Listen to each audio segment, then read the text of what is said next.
This is the S-Cross, Maruti's answer to the newly spawned crossover hatchback segment. And as you can see, it isn't just a butched up version of a hatchback. And despite that, things have been rather easy for Maruti Suzuki, as this is the same car that is on sale in the international markets.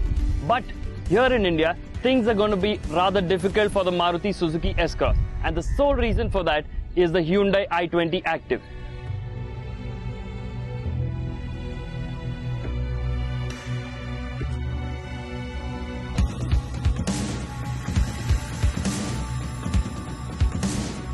Although Hyundai has taken the standard hatched crossover approach for the i20 Active, we just can't help but admire how well they've executed it.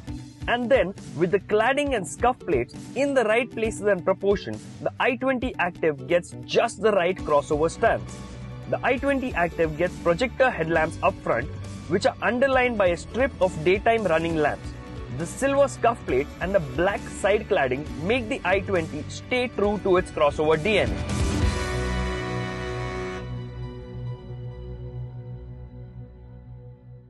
Maruti Suzuki, however, hasn't taken the same route and introduced an all-new crossover, which does help it score well, but just not well enough to beat its rival. Yes, it does have the aggressive stance, and at around 4.3 meters in length, it has the intimidating proportions which a crossover should have. But its design still has that typically Japanese conservative feel to it. The alloy wheels, for example, could have been of a better design. However, we like the way a part of the taillights continue onto the boot lid. On the inside, both cars are pretty evenly matched. While the Hyundai i20 Active feels airy and earns an advantage due to the dual-tone combination to its dashboard, the blue-black treatment on the silver car does look a bit tacky. That said, the overall layout is pretty neat. The S-Cross's dash is well placed with soft touch plastic sandwiched between hard plastic at the top and at the bottom. The silver surrounds around the center console and the AC vents add a hint of style, but it just doesn't feel as airy as the i20 Active. The S-Cross is the longer of the two cars, and it shows on the inside too. The Maruti Suzuki offering's wheelbase is 30 mm longer, and it does result in slightly more knee and leg room. Under-thigh support on the S-Cross is better as well. And then there is the massive 353-litre boot space, which is considerably larger than the i20 Active's 285-litre trunk. Quality of materials on both cars is good.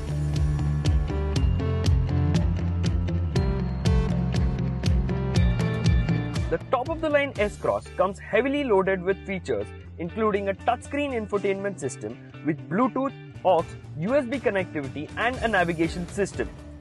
Although the i20 Active boasts of all of these features as well, it misses out on the navigation system.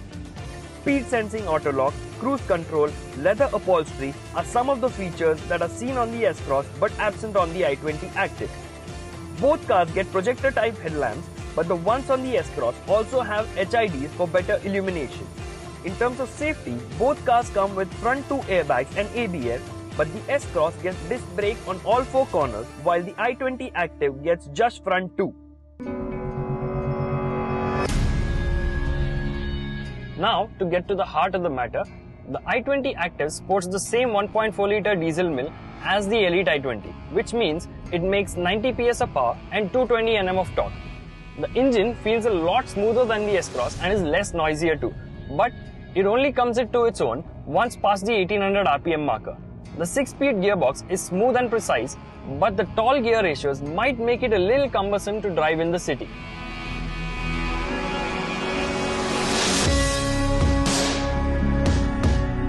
The S-Cross will be offered with two engine options, the Fiat Source 1.3-litre diesel and the more powerful 1.6-litre mill that makes 120 PS and 320 Nm. Now, it is the former that would directly compete against the i20 Active, but since we got our hands on the 1.6 first, we decided to bring you a comparison.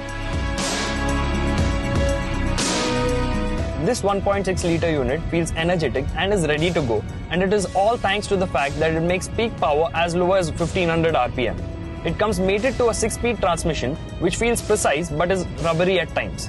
the steering feels responsive and is well weighted for your city as well as for your highway hauls. The suspension setup gives it decent handling dynamics, but the tires don't quite do justice to it. Now, the handling dynamics of Hyundai cars have improved in recent times, but the i20 Active still doesn't feel as confident as the S-Cross over a series of bends, and that is mainly due to the artificial steering feel and the softer suspension setup.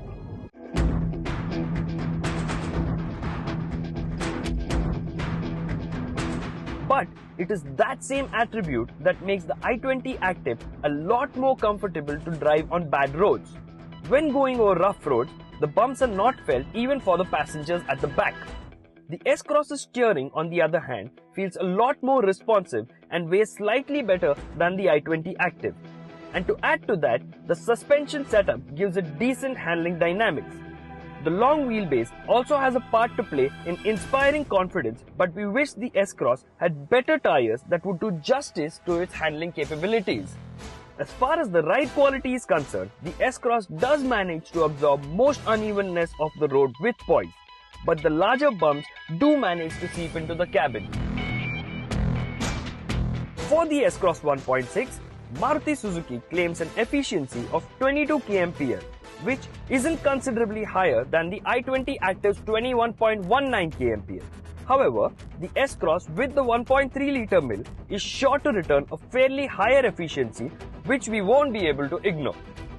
As far as pricing is concerned, we think Maruti Suzuki will play it smart and price the 1.3-litre close to the i20 Active range and the 1.6-litre S-Cross cheaper than the Renault Duster in an attempt to eat into both their sales. Maruti Suzuki has waited long to bring a crossover offering in the Indian market, so much that we almost thought it might just have been too late. But now with the S-Cross finally here, and with the kind of features, space and engine options on offer, it seems like the wait might just pay off. Coming back to the fight with the i20 Active, the S-Cross does manage to trump it in more aspects than one. It has a longer list of features, boasts of slightly more space, has better handling dynamics, and will return a better fuel economy figure as well. That said, it does fall behind in terms of looks and ride quality. With everything in mind, as of now, it is the S-Cross that takes the title in this comparison.